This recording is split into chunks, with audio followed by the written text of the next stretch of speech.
5월 29일 맥주인 성결기 신명기 2장 10편 83편 84편 이거 잘못됐네 83편 84편 이사야 30장 유다서입니다. 오늘은 이사야 30장 말씀 우리 함께 보고 기도하십시다. 저 30장이 포함된 그러니까 이사야 28장부터 35장까지 28장부터 35장까지는 다가오고 있는 이 아수르의 침공이라고 하는 대재앙, 그것에 대해서 경고하면서 하나님께서 하신 말씀이에요. 이사야 28장부터 35장까지 다가오는 아수르라고 하는 대재앙을 경고하시면서 하신 말씀이에요. 그래서 이제 국가적으로 이제 그런 일이 있었는데 우리도 개인적으로 그런 큰 일들이 한 번씩 일어나잖아요, 그죠? 한 번씩 어려운 일들이 일어나요. 예를 들어서 뭐 자녀가 어디 혹은 뭐 어디 시험을 쳤는데 불합격을 했다든가 참 큰 일이죠, 그죠? 그 다음에 실직을 했다든가 가정에 혹은 누가 아파서 혹은 다쳐서 입원을 했다든가 이런 이제 큰 일들이 한 번씩 오죠. 뭐 때때로 있잖아요. 자주는 아니지만 가끔 그런 일이 와요. 그런 일들이 이제 오는데 그런 큰 일들을 만났을 때 우리가 이런 말씀들을 볼 필요가 있어요.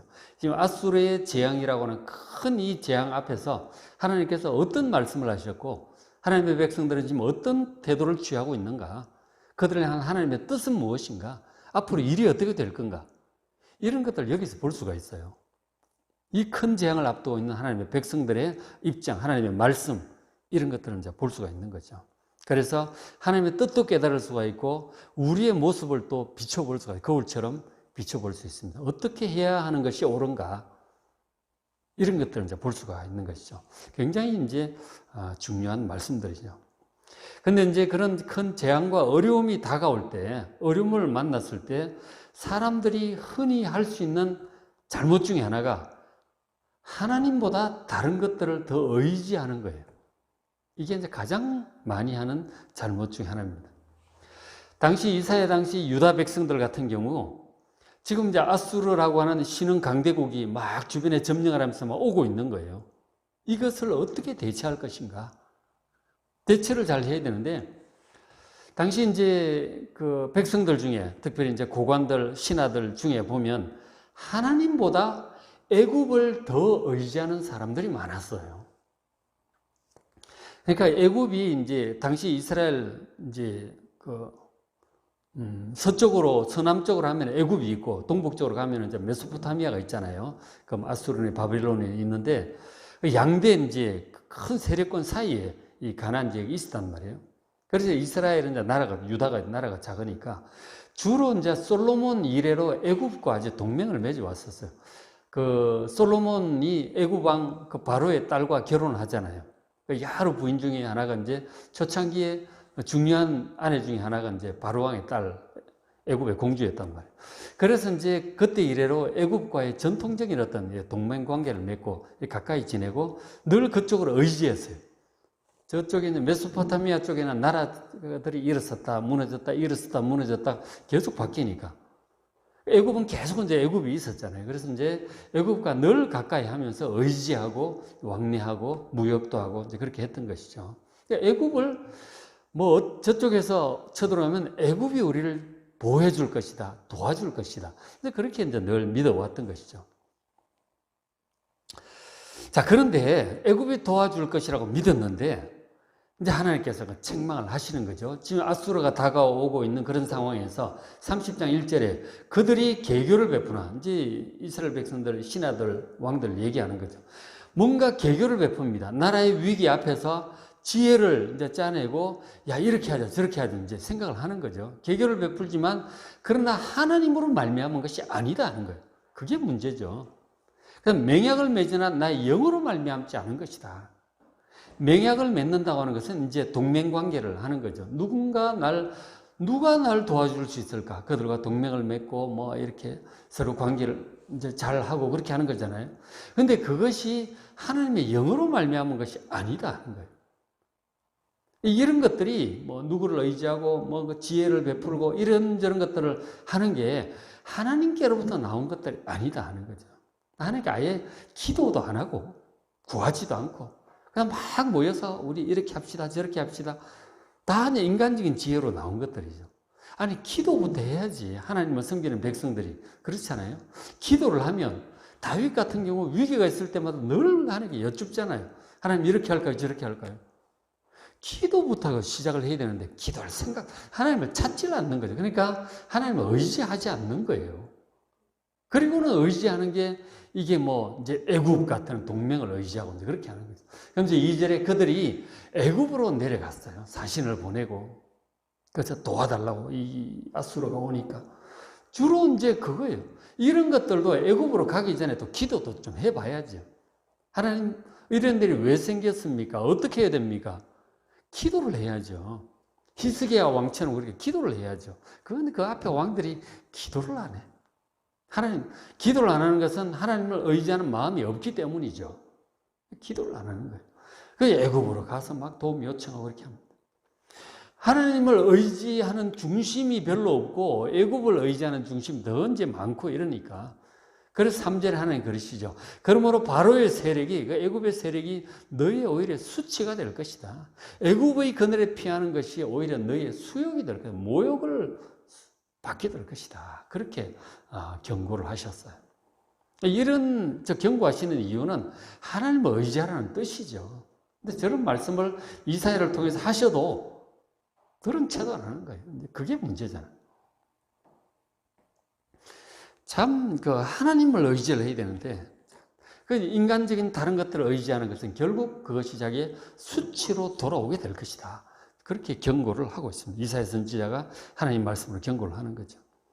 그러면서 이제 이 백성들이 왜 이렇게 하느냐면, 더 이제 말씀을 진행을 하시는데, 30장 9절에 대저 이는 이 유다 백성들의 패역한 백성들이다. 하나님을 거역해요. 잘 듣지도 않고, 믿음도 없고. 패역한 백성이고 또 거짓말하는 자식들이고 하나님의 자식들은 자식들인데 이 참 신통치 않은 그런 자식들이에요. 아버지의 말 잘 듣지도 않고 순종하지도 않고 믿지도 않고 그냥 아버지 따로 내 따로 이렇게 막 가는 거죠. 그리고 여호와의 법을 듣기 싫어하는 자식들이에요. 이 하나님 백성들 하나님 말씀을 우리처럼 이렇게 잘 듣고 읽고 붙들고 기도하고 이래야 되잖아요. 그러니까 아예 하나님 말 듣기를 싫어해요. 관심이 별로 없어요. 관심 없는 정도가 아니고 아예 싫어해요. 자기 생각하고 안 맞다는 거죠. 피합니다. 듣기를 싫어하는 그런 자식들이에요. 그러면서 보면 선견자들에게 선견하지 말라 선지자들에게 선지자가 하나님 말씀 전하는 사람이잖아요. 저도 이제 선지자처럼 전하고 있는데 선지자들에게 하나님 말씀 전하는 자에게 뭐라고 얘기를 하느냐면 우리에게 바른 것을 보이지 말라는 거예요. 하나님의 길이 정말 바른 길이고 살 길이에요. 그거 듣기 싫다는 거예요. 그거 하지 마라. 듣기 싫다. 우리에게 부드러운 말 하래요. 우리 귀에 듣기 좋은 얘기를 하라는 거예요. 그 참된 그런 말씀 싫고 거짓된 것을 보이라. 오히려 그렇게 얘기를 한다니까요. 하나님은 말씀을 듣기 싫어해요. 자기들 생각하고 안 맞다는 거예요. 취향하고 맞지 않다는 거예요. 저 어떡하겠어요? 하나님 말씀 저렇게 듣기 싫어하고 아예 선지자에게 하나님 말씀 전하는 자에게 대놓고 얘기하는 그런 설교하지 마시라고. 다 요런 설교를 좀 해달라고. 그렇게 하는 거예요. 자기들 마음에 맞는 그렇게 요청을 한단 말이에요. 이사야도 하나님 말씀을 전하는데 저런 얘기 수도 없이 들은 거예요. 참 이 선지자가 자기 말을 하는 게 아니잖아요. 하나님 말씀을 받아 전하는데 자기는 하나님께서 말씀 주셔서 이렇게 이런 말을 해라고 주셨어. 근데 그 하니까 사람들이 싫어. 그런 말 하지 말라는 거예요. 부드러운 말을 해달라는 거예요. 하나님의 법을 듣기 싫어하는 이 백성들 앞에서 참 이사야 선지자도 참 어떻게 해야 될지 참 고민이죠. 자, 그런데 이 하나님의 말씀이 진정으로 하나님 백성들이 살 길이에요.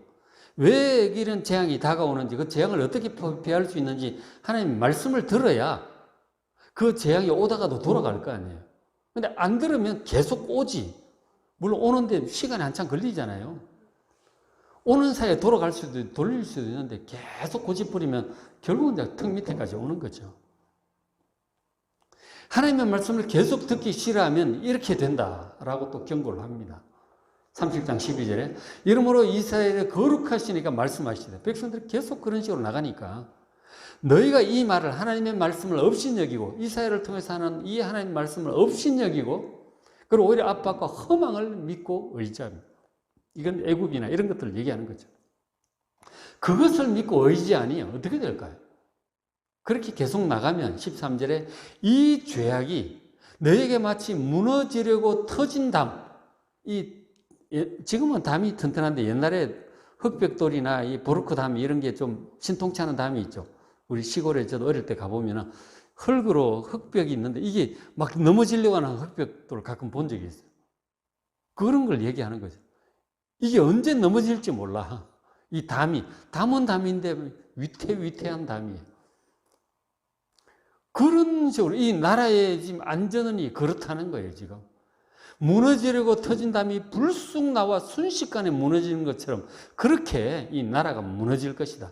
재앙이 다가올 것이다 하는 거예요. 순식간에 다가온다. 그가 이 나라를 무너뜨리실 것이다. 하나님의 심판으로 인해서 결국은 저렇게 되는 거예요. 회개하지 않으면 애굽보다 하나님께로 돌아서야죠. 회개하고 하나님께 정말 회개하고 간절히 기도 자리에 나와야 살 길이 열리는 거예요. 그렇게 하지 않고 그냥 계속 애굽하고 의논하고 이사야 선지자한테 그런 말 하지 마라 그러고 계속 그렇게 나가면 저렇게 나라가 무너질 수밖에 없다니까요. 자, 저런 이제 상황이에요. 그래서 결국은 이제 멸망이 오는데, 그래서 재앙이 실제로 막 다가와요. 그러니까 아수르가 와가지고 막 이제 주변부터 치면서 들어올 거 아니에요? 이성저성 점령하고 예루살렘으로 막 진격에 들어옵니다. 그 예루살렘까지 무너지면 나라는 이제 완전히 무너지는 거죠. 이제 그런 상황이 오게 되는데, 그러면은 이제 재앙이 막 시작됐어. 저 변방에서부터. 그러면 이 상황을 어떻게 해야 해결이 될까요? 어떻게 해야 될까? 계속 얘기를 해줍니다. 30장 15절에 너희가 돌이켜, 회개하고 돌이켜서 조용히 있어야 구원을 얻을 것이고 잠잠하고 신뢰해야 힘을 얻을 것이다. 지금 가르쳐주고 있습니다. 정말 빨리 돌이켜야 돼요, 하나님께로. 돌이켜서 정말 막 여기저기 뛰어다니고 애굽이 도와줄까, 옆에 암몬이 도와줄까, 블레셋이 도와줄까, 그러고 다니면 안 되는 거죠. 좀 차분하게, 조용히, 잠잠하게 하나님께 기도부터 시작을 해야 되는 거예요. 막 발딱발딱 뛰어도 돌아다닌다고 살 길이 생기는 게 아니다는 거예요. 잠잠하고 하나님을 신뢰해야 힘을 얻고 평강도 회복하고 용기도 얻고 또 실질적인 방법도 하나님 주실 거 아니에요. 그래야 살 길이 옵니다. 하나님께 잠잠히 집중을 좀 해야 돼요. 그게 살 길입니다. 그렇게 해야 되는데 그런 너희가 원하지 않고 16절 이르기를 이 완악한 백성들이 아니다. 우리가 말 타고 도망하겠다. 와? 그럼 우리 말 타고 도망하지 뭐. 그렇게 얘기를 해요. 도망하려 하였으므로 너희가 그러면 도망가라. 또 너희가 이르기를 우리가 빠른 짐승을 타겠다. 말 외에 또 다른 빠른 짐승이 또 있는 뭘 탈 줄 잘 모르고 어쨌든 빠른 짐승 타겠다. 이 말을 또 한번 반복적으로 얘기하는 건지 모르겠는데 하였으면 너희가 쫓는 자들이 빠를 것이다. 그래 빠른 말을 타고 그러면 더 빠른 말을 타고 쫓아올 거다. 이거는 우리가 이제 하나님을 의지하지 않고 인간적인 대책을 세우잖아요. 인간적인 대책을 세우면 그보다 더 큰 문제가 생긴다고 하는 거예요. 해도 문제가 해결이 안 돼. 이런 것을 지금 말씀을 하는 거죠. 하나님 말씀을 정말 빨리 마음을 돌이켜서 하나님께 기도하고 회개하고 잠잠하고 돌이키고 하나님 구하고 이래야 살 길이 생기는 거지. 말 타고 도망하겠다, 뭘 하겠다. 더 큰 문제가 생긴다니까요. 왜냐하면 궁극적으로 보세요. 그 재앙을 보내신 분이 누구예요? 하나님이 허락하시는 거라니까. 하나님이 보내시는 거 결국 난 다 피해가겠다 이렇게 한다는 거는 지금 하나님하고 싸우겠다는 얘기죠. 그러니까 하나님께서 더 큰 걸 보내시는 거죠. 빨리 회개하고 하나님께 엎드려야 돼. 그게 살 길이에요. 항복을 해야 되는 것이죠. 그래야 구원을 얻을 것이고 힘을 얻을 것이다. 정확히 가르쳐주고 있잖아요, 지금 이사야 선지자. 자, 근데 이제 하나님께서 가장 원하시는 것은 이 백성들의 멸망이 아니에요. 지금 아수르가 사실 하나님이 허락하셔서 오는 건데, 하나님의 진노의 심판의 몽둥이죠. 오는 건데, 그렇게 해서 이스라엘 유다 백성들 두드려 패가지고 완전 멸망시키려는 게 하나님 뜻이 아니잖아요. 회개하라고 하는 거죠. 정신 차리게 하려고 그러시는 거죠. 죄악에 대한 심판이기도 하고, 그 백성 가운데 막 연약한 자들 짓밟고 수탈하고 이런 자들이 있잖아요. 그들에 대한 심판이기도 하고, 백성들로 하여금 하나님을 회개하고 하나님께 돌아오도록 하려고 이제 이런 일을 허락하시는 건데, 하나님의 뜻은 백성들 회개하고 그리고 다시 살아나는 거예요. 이렇게 해서 망하는 게 하나님의 뜻이 아니라고요. 30장 18절, 그러나 여호와께서 기다리신다는 거예요. 이런 상황에서 계속 기다리고 계세요. 왜? 너에게 은혜를 베풀려고. 기도하면 바로 하나님 응답하십니다. 은혜를 베풀려고 기다리고 계세요. 회개하기를 기다리고 계시는 거예요. 그래서 19절에 그가 너희 부르짖는 소리로 말미암아 내게 은혜를 베푸실 것이다. 우리가 하나님 살려달라고 부르짖으면 바로 응답하시고 은혜를 베푸실 것입니다. 회개하고 돌아오기를 기다리고 계시는 거죠. 그러면서 20절에 주께서 너에게 환난의 떡 고생의 물을 주시는데, 정말 환난을 당하고 있잖아요. 막 전쟁 압박 당하고 이러지도 못하고 저러지도 못하고 굉장히 힘들죠. 그런 환난의 떡 고생의 물을 이제 허락을 하시는데, 이게 다 죄 때문이고 정신 차리게 하려고 그렇게 하시는 거 아니에요? 그렇게 하시지만 그 환난 가운데서 하나님께 기도하면, 찾으면 하나님께서 도와주시고 그리고 스승을 보내주실 거라는 거죠. 그죠? 내 스승을 다시 숨기지 아니하시려니 내 눈이 네 스승을 볼 것이고 뒤에서 나는 너희 스승의 음성을 들을 것이다. 오른쪽으로 가라, 왼쪽으로 가라, 뭐 이런 스승이 이제 인도해 주실 거라고 하는 거죠. 지금 이제 환란이 시작됐잖아요. 아수르가 오고 막 이제 오고 있는 중이죠. 그런 이제 환란 가운데 정말 회개하고 하면 하나님께 스승을 보내주셔서 그 상황을 해결할 수 있도록 해주시겠다는 거죠. 저 스승이 이제 누굴까요?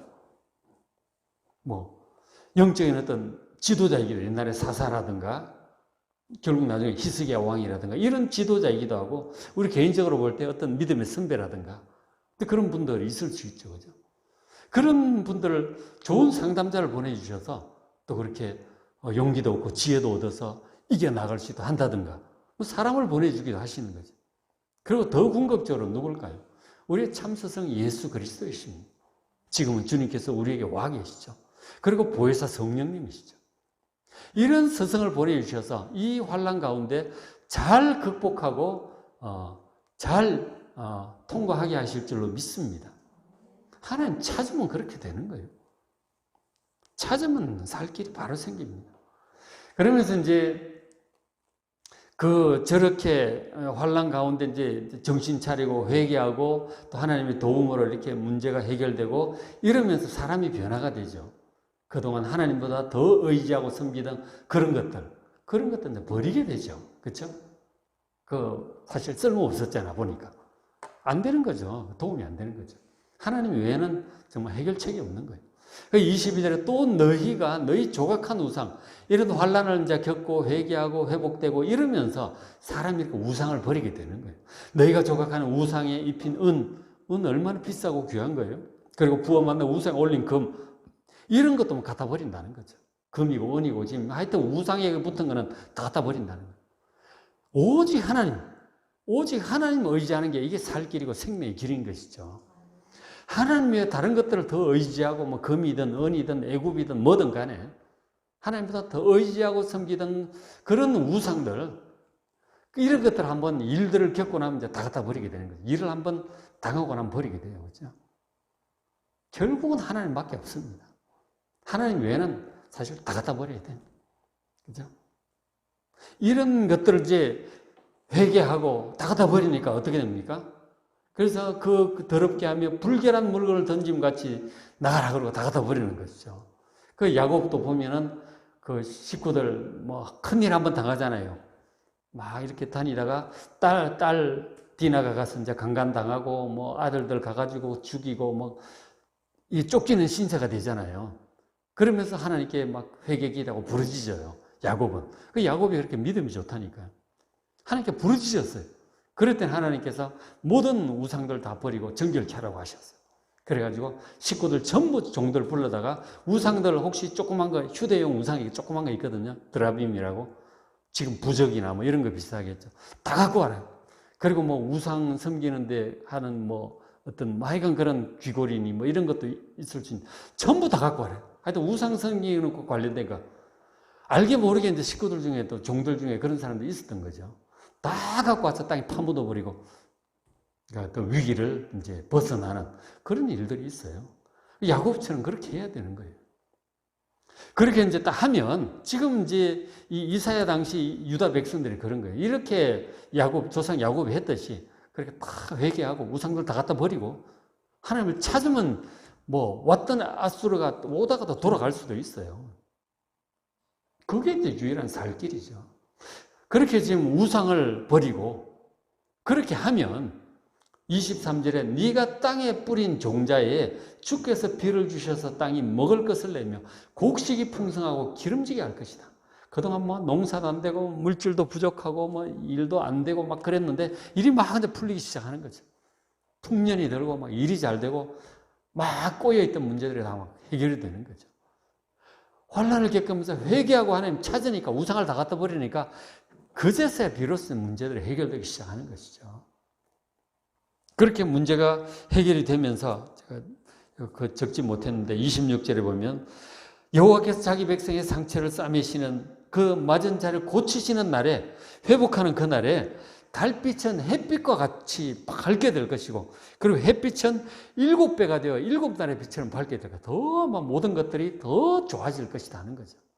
그리고 이거 보면은 정말 새하늘과 새 땅의 어떤 영광을 보는 듯하죠. 이런 것들을 말씀을 해주고 있습니다.